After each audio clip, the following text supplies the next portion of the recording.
palpak ang COMELEC, mga kabunyog, mga kababayan. Kasi, imagine ninyo, ang ginamit nilang rason, bakit daw hindi naman pwedeng kasuhan ng criminal case si Marcoleta kasi wala na daw yung kaso na yan. Kung hindi daw pag-declare ng ng contributions ay wala na yan. Hindi na yan kasong kriminal. Ang English po niyan sa aming mga abogado, decriminalized na. Ibig sabihin, yung ano na yan, yung ang kaso kasi ay yung hindi pag-declare ng mga contributions. Sabi dito ng COMELEC, mga kabunyog, ulitin ko, sabi ng COMELEC, yung kaso ng Republic ay yung Section 109, Omnibus Election Code, mandates candidates to fully disclose the campaign donations they receive as well as the election donors in their SOSI. Yung SOSI, yung Statement of Contributions and Expenditures. Ngayon, nandyan pa yung 109 na yan, Section 109. Pero hindi na daw kasong kriminal yan. Administrative na lang. Kasi naamindahan na ng Republic Act 7166 ito. Republic Act 7166 decriminalized violating Section 109.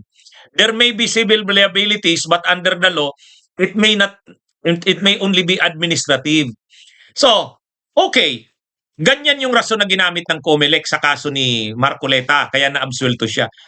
Bakit ngayon nyo lang linabas yan? Bakit ngayon lang? Napaka-obvious naman. Ibig sabihin, ang tagal-tagal nyong inimbestigahan, bakit pa kayo kailangang mag-imbestiga? Wala naman na pala yan. Hindi na pala yan kasong kriminal. Di ba? Mga kabunyog? Di ba? Nakakaano eh. Kumbaga, ano ito mga kabunyog, mga kababayan? Napaka-obvious. Napaka-obvious ng ginawang ito ng COMELEC. Parang dapat nung una pa, nung nagsisimula pa lang yung kaso, pinag-uusapan pa lang na si Marcoleta ay hindi nag-declare ng kanyang ng mga donors niya at contributors. Tapos in-interview dapat ang COMELEC. 'Di ba? Ini-interview naman si Lau Jiangco ba 'yon, yung tagapagsalita. Pati si Garcia ini-interview. Nasabi ba nila yan noon? Anuhin ko kayo. Sinabi ba yan ni Garcia noon na ang totoo, yung hindi pag-declare ng mga donors at contributors, administrative na lang yan, hindi yan criminal. Decriminalized na yan. Kaya sa totoo lang, hindi naman yan, wala namang dyan kay Marcoleta kasi hindi naman siya pwedeng makulong na yan. Pwede ba nung ini-interview si Garcia nung mga nakaraan? Napanood ko yan. Kayo napanood nyo rin. Nung sabi ni Garcia, pwede siyang makulong ng ganito, ganyan. 1 to 6 years anya. Pwede rin siyang mapagmulta. Diba? Ang linaw-linaw nun. Pag sinabi mong makukulong, criminal case yan. Pag administrative, walang kulong yun. Fine lang yun, multa. O ngayon, tapos sasabihin nila, wala na yan. Yung Section 109 ng Omnibus Election Code, wala na yan. Naamindahan na yan ng batas. Yung Republic Act 7166. Bakit hindi nila sinabi yan noon? Diba? Dapat sa simula pa lang nang pinag-uusapan yung kaso ni Marcoleta, ganun na ang paliwanag nila. Sa totoo lang po, iniimbestigahan natin ang kaso ni Senator Marcoleta, pero ipaliwanag ko lang po sa inyo, wala na po yung kaso na yan. Administrative na lang yan. Kung mapatunayan man natin na si Senator Marcoleta ay hindi nga nag-declare ng kanyang mga contributors niya, donors niya, magpa-fine na lang po siya. Pero hindi naman po siya matatanggal sa pwesto at hindi naman po siya makukulong kasi hindi na po yan criminal case. Di ba ganun yung paliwanag noon pa? O bakit ngayon lang yan sinabi? Kaya ang tao nagdududa dyan sa ganyan. Nagdududa dyan sa ganyan na desisyon ng COMELEC. Di ba? Ano ang sabi ni COMELEC Chairman Garcia? Pasensya na kayo, natatagalan kami sa kaso ni Marcoleta, ni Senator Marcoleta, kasi komplikado kasi yung kaso niya eh. Di ba? Ganun yung paliwanag ni Marcoleta, ni Garcia. Sabi ni COMELEC Chairman Garcia, natatagalan kaming mag-decide kasi komplikado yung kaso niya. Ay kung ganyan lang pala ang desisyon nyo, paano mo nasabing komplikado? Komplikado ba yung ganon? Sasabihin mo, wala na, decriminalized na ang Omnibus Election Code Section 109, yung hindi pag-declare o pag-disclose ng mga contributors at donors, decriminalized na yan. Ang hirap bang unawain yun? Kung sinabi mo yun sa taong bayan, pinaliwanag mo yan bilang COMELEC chairman ka, at daling unawain yan ng taong bayan. Ha? Ako ang masasabi ko dyan, ha? Ang haba-haba, pinahaba-haba ang issue ni Marcoleta, sa bandang huli pala, ganun lang naman ang kalalabasan. Di ba? Kaya, ha? Ano ito?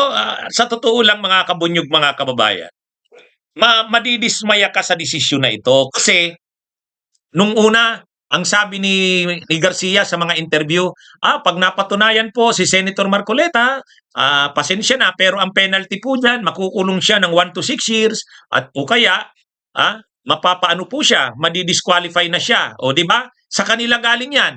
Sa kanila galing yan. Tayo naman, nang pinapaliwanag natin yan, naniwala din tayo kay Garcia. Nasabi ni Garcia, makukulong ng 1 to 6 years, pagkatapos, posible pang ma-disqualify, hindi na makatakbo. Di ba? Ganun yung ating mga paliwanag, nang nagdi-discuss tayo ng issue na yan, binase natin sa paliwanag ni Marcoleta, ay ni Garcia. At nung isang araw, ang sabi naman ni Garcia, pasensya na, natatagalan kami sa pag-decide kasi komplikado ang issue ni kaso ni Senador Marcoleta. Mga kabunyog, komplikado ba 'yun? Ganun pala yung paliwanag nila na wala na yung Section 109, wala na 'yan, decriminalized na 'yan. O di ba? Ang hirap bang intindihin 'yon?